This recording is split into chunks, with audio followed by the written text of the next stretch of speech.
I really thought this case would work. I think I'm going to swap this out for something that's easily usable as is. So, oh, and it's twice as big.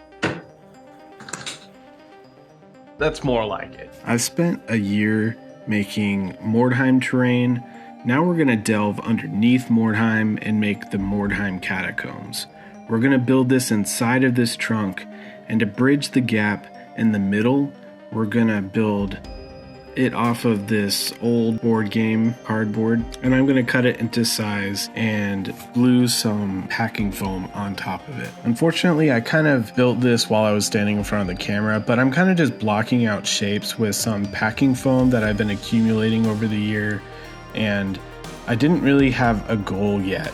So I took a little while to kind of plan out and sketch out what I wanted to do, because my previous plan, I was building with a much smaller space, but having much more space gives me a lot more freedom. So I'm going to build this section of the board, and we're going to kind of do this in sections. And I'm actually going to use my first pink insulation foam. I've never used this before, but it was actually really nice to work with. I cut out this shape with a template that you can download on my Patreon if you want it for free. And then I just kind of glued these shapes together.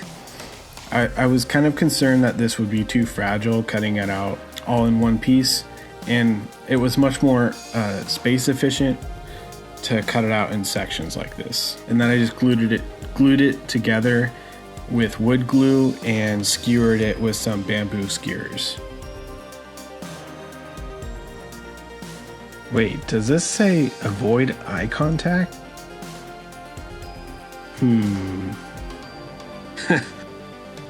Oh right, I'm building something. So I was going for a chiseled stone texture, kind of like this thing has been chiseled out of the cave, kind of like Petra, or it's not bricks. And so that was kind of the idea that I was having with this build. I achieved this texture by using the backside of a really thin brush and just kind of marking the surface all over. And I just went on every single side, making it look like it's been chiseled by someone the size of a 28mm scale. I think it turned out pretty good, and you'll see it at the end. And I think it's a pretty effective texture. That's much easier than doing a ton of bricks. So I'm starting to cut away some sections to make sure that this piece can fit. And I decided that maybe this would be a second story, make this a little bit taller. And I just skewered this into the packing foam, and then I glue it together with some spray foam. The spray foam is really good for foam to foam bond, as well as gluing any foam to anything else. So if you haven't tried this out, it is really nice. If you find that your straw is clogged, I figured out that if you just replace that straw with a bendy straw, it does a really good job of replacing that, and you can still use it another time. Now I'm completing that front facade and hot gluing that in. As I got closer to seeing the final product, I decided that I wasn't really happy with this bottom level. It didn't leave that much space for playability, so I decided to cut this part out with the hot wire, and I just dug out all that extra stuff. And you can see here that the spray foam is able to get cut with this hot wire too, and that's a really big benefit of using that spray foam. It can fill gaps and do all that other stuff. Finally, we're going to add some detail. I'm putting in this wood skewer.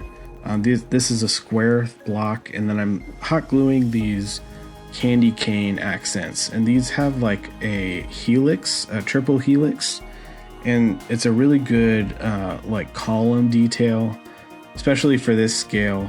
I picked these up, or this idea up, from Dan Does. It's another YouTube channel. I decided to double up these columns and spires, and then I kind of roughed in the shape again with the hot wire knife.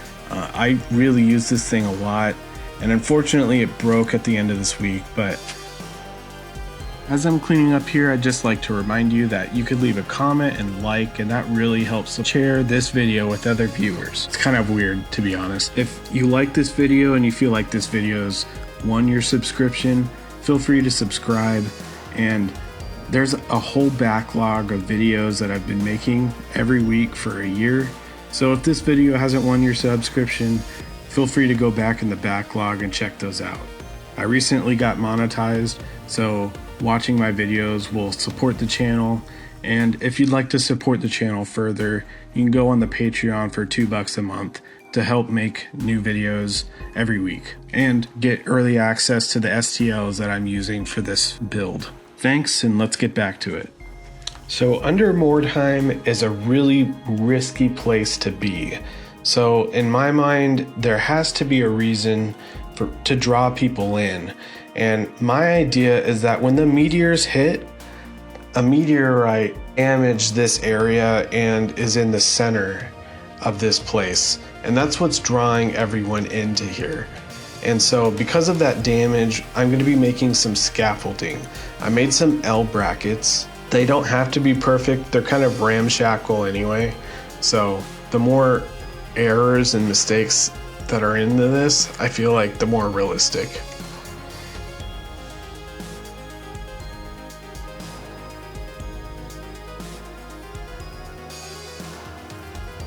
For the popsicle sticks, I have a scroll saw in the garage. So these came wrapped and I just chopped off the rounded edges of these, and then I just glued them together as regular scaffolding pieces. There's nothing special with this.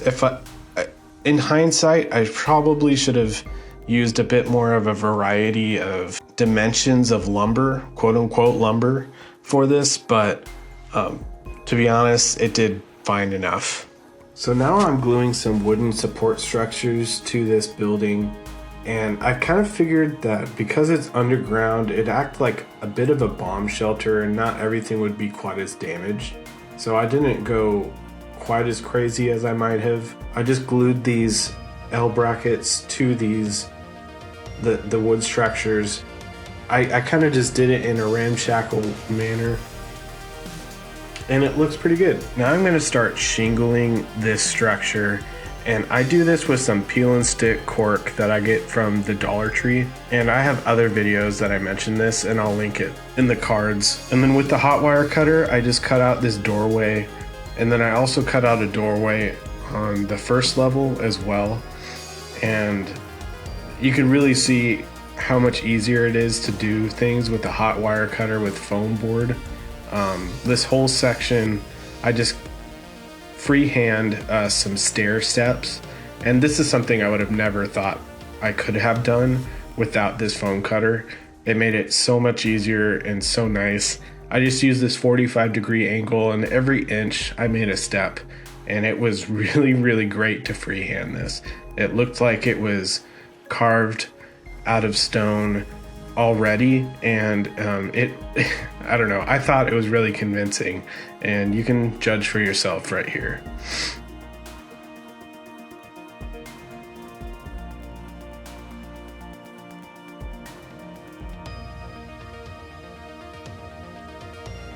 So this piece I made off of a miscast terrain tutorial, and it was like an L building, and I never really ever used it.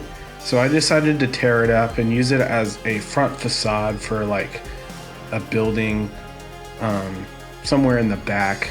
I don't know. I didn't really think much of it other than adding some textures and some hints of some support structures. And I think I might detail this a little more after I get some 3D printed bits done this week. I just didn't feel like having to print some things, so I decided I'd design a lot of stuff instead. So I primed this with a cheap black can of spray paint, and I just did it from maybe 2 feet back, and I just dusted the whole thing with black spray paint, and none of it melted. So if you're looking for a really fast way to prime your miniatures, even if it is packing foam, this is the cheapest foam, and XPS foam I didn't melt this at all from like 2 feet away. So maybe you're not willing to try that on something you spent so much time on, but it's such a good time saver. And actually, I did find some foam safe spray paint from Wyrdsstone, so I plan on trying that out next week. So you could stay tuned for that, see how that works out. While I have you here and we're painting, it's pretty straightforward. I'm just going to thank my Patreon members real quick. Thank you to Leroy, Feder, Caracol, Old School FRP, Burning Heart Custom Creations, James, Anders, Hanover, Grimdrunk, Treborius, Andy, Eric, Corey, Mike, Nick, The Lich's Laboratory, Cavu, Cameron, and The Pessimist. Thank you guys so much for your support. These giant builds kind of get crazy, and having weekly videos does kind of add up financially, so having your support definitely helps out, especially when hot wire cutters that are brand new break on you. So thank you for that. And they already have early access to all the STLs that I plan on using for this build. So if you're interested in that, it's only $2 a month, and it goes a long way to support the channel. If you prefer to support me for free, make sure to go watch my backlog. Some of the lowest viewed videos are my favorite, to be honest, so go check those out. It's probably really obvious, but this build is nowhere close to being done, so make sure you subscribe to follow along with this. And I'm kind of tentatively planning on doing a build for this every other week, so make sure to leave some suggestions for the other half of the board, as well as the center section, and hopefully we can make this board like the best one I've made so far. I really enjoy getting projects to a semi-completed state so I can kind of evaluate it and see what needs to get finished and what isn't quite done yet. So having a project like this, especially because of how big it is, having sections finished, quote unquote, really helps me grasp the whole kind of concept of the board, and helps me dial in and focus on little objects. So hopefully this advice helps you tackling bigger projects, and I hope you enjoy these money shots. I really did. And yeah, so I'll leave you here. I hope you have a good one.